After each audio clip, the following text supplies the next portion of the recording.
Praise the Lord, glory to God.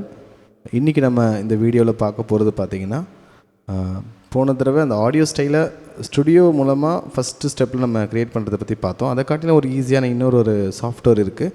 So it's not a studio software, but ஆனால் இதுவும் ஒரு ஆடியோவை process பண்ணுற ஒரு நல்ல சாஃப்ட்வேர். இந்த சாஃப்ட்வேர் நேம் வந்து ஆடியோசிட்டி. ஸோ இதை நான் உங்களுக்கு கீழே லிங்க்கில் கொடுத்துருக்கேன் டிஸ்கிரிப்ஷன்ஸில், அதை நீங்கள் டவுன்லோட் பண்ணிக்கோங்க. ஸோ ஃபஸ்ட் இப்படி ஓப்பன் ஆகும். ஓப்பன் ஆன அப்புறம் ஃபஸ்ட்டு ஸ்டெப்பே நீங்கள் எப்பயுமே நான் சொல்கிற இந்த ஸ்டெப்ஸ்லாம் ஃபஸ்ட்டு பண்ணிவிட்டு அப்புறமா ஸ்டார்ட் பண்ணுங்கள். வியூக்கு போய்ட்டு டைம் லைன், அதில் பீட்ஸ் அண்ட் மெஷர்ஸ்ன்னு மாற்றுங்க. அதுக்கப்புறம் கீழே இந்த செக்ஷன்ஸையும் பீட் அண்ட் பார்னு மாற்றுங்க. இங்கே இருக்க செலெக்ஷன் பார்ட்டையும் பார் அண்ட் பீட்டுன்னு மாற்றிடுங்க இது. ஓகேங்களா? அடுத்தது ஃபைல் போங்க. இப்போது இம்போர்ட் போய்ட்டு ஆடியோ. ஸோ ஆல்ரெடி நம்ம சொன்ன மாதிரி இந்த ஃபைல்ஸ் நான் கொடுத்துருக்கேன். இந்த வீடியோஸ்க்கு நான் கீழே கொடுக்குறேன்.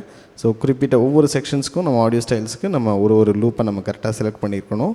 அதோடைய அந்த ஃபைலை நம்ம செலக்ட் பண்ணிக்கலாம். இது MP3ஆகவும் இருக்கலாம், வேவாகவும் இருக்கலாம்.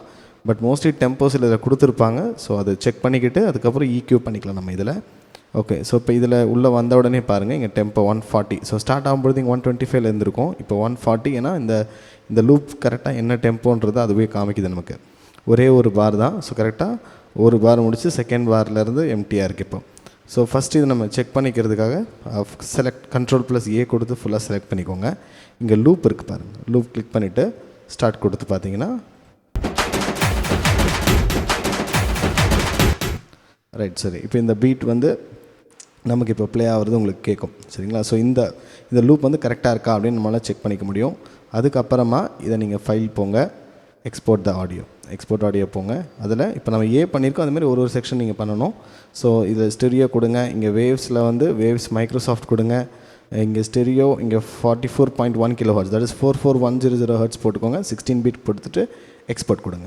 ஸோ இப்போ இந்த ஃபைல் நீங்கள் எக்ஸ்போர்ட் பண்ணுறீங்க. அந்த மாதிரி ஒவ்வொரு செக்ஷன்ஸையும் நீங்கள் எக்ஸ்போர்ட் பண்ணிவிட்டு அடுத்ததாக நம்ம எப்பயும் போல் நம்ம ஆடியோ ஃப்ரேசர் போகணும். ஸோ ஆடியோ ஃப்ரேசர் போய்ட்டு அகைன் இதில் அதே மாதிரி இங்கே ப்ளஸ் சிம்பிள் இருக்கு பாருங்கள், அதை கிளிக் பண்ணிவிட்டு ஏ கொடுங்க. ஸோ நம்ம இந்த மாதிரி நம்ம ஒன்று எக்ஸ்போர்ட் பண்ணணும். ஸோ நான் இதில் வந்து நான் இப்போதைக்கு இதில் காமிக்கல.